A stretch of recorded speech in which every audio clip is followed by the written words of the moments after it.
Hello and welcome. Today we're going to look at a very special spiritual path called the power of Yahweh. What exactly is behind it? At its core, it's about a very personal, direct relationship with God, which is meant to be built on two pillars: love and purity. Today we'll clarify what that looks like in practice and who a path like this is even for. Let's dive right in. Okay, here's our little roadmap for today. First, we'll clarify what this path is all about. Then we'll look at the two main pillars. After that, we'll get to the nitty-gritty, the spiritual practices. We'll shed some light on the exciting concept of the inner master, and finally, we'll ask, who is this actually supposed to appeal to? Let's start with the basics. What is the power of Yahweh, and what is it exactly? Yes, that's the fundamental question, isn't it? We live in a world that is constantly pulling at us, full of noise and distractions. How do you find a deeper connection, a spiritual anchor in the midst of all that? This is precisely where the power of Yahweh aims to provide a very practical, very concrete answer. And that's really the core of the matter. It is stated very clearly that this is not a new religion. It's also not a sect or any kind of association. So you don't have to give up your existing faith. Think of it more as a kind of toolbox that is meant to strengthen and inspire your personal relationship with God, often called Father God here, regardless of what other faith you may belong to. Every good house needs a strong foundation, and the foundation of this path rests on two central pillars. And these two pillars are love and purity. Love here means something very active, and purity is an inner process. It's about, you could say, radical honesty with yourself. That means looking at your own mistakes and weaknesses unflinchingly, without making excuses, and then forming the firm intention to work on them. But how exactly do you work on this purity? That sounds very abstract at first. Well, for that, there's a very concrete tool: the spiritual diary. Imagine it as a guide to self-analysis. You use it to reflect on your own behavior day after day, to specifically work on the weaknesses you've identified, and in turn, to develop positive qualities or virtues. So, from theory to practice, how do you implement all of this in your daily life? Because it is right here in the daily exercises that the true heart of this spiritual path lies. Basically, the daily routine can be divided into four main areas. It starts with prayer and meditation. Then a very special exercise is added, namely listening for an inner sound. Another important point is the conscious confrontation with a so-called negative force.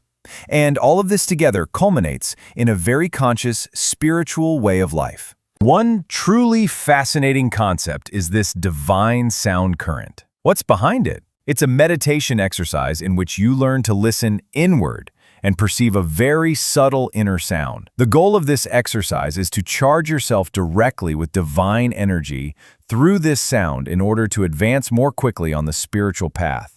And then there is the adversary, the so-called negative force. This is understood here as a very real, existing power of evil, a power that can influence us from the outside, but also through our own inner weaknesses. A very essential part of the practice is therefore to recognize this force and to consciously and decisively stand against it. All of this then leads to a very concrete way of life that can be summarized in 3 steps. Step 1.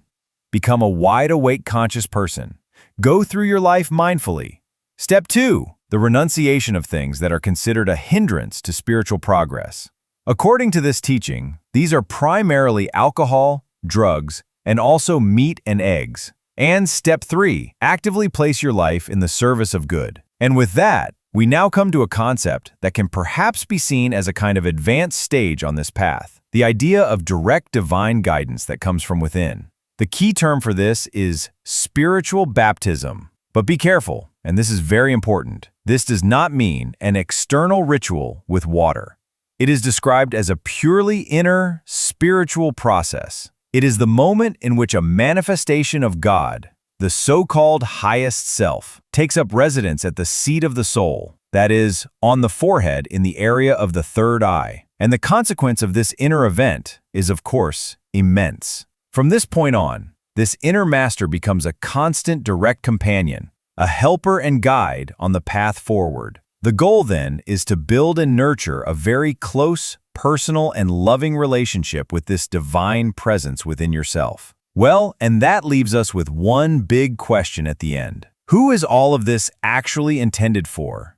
Who is it meant to appeal to? To sum it up, this path seems to be aimed primarily at people who are truly willing to work on themselves actively and with discipline, at seekers who may already have a faith but are looking for a practical enrichment. It is also for those who see the spiritual battle between good and evil as a genuine reality and are looking for tools to clearly choose the side of good. So we have gotten to know a modern spiritual path with very clear structures, concrete practices, and a very specific worldview. And in the end, this raises a much larger question that goes beyond this particular path. How are new, personal spiritual movements like this actually changing the entire landscape of faith in our modern times? An exciting question, I think, that can give us something to think about. Thank you for watching.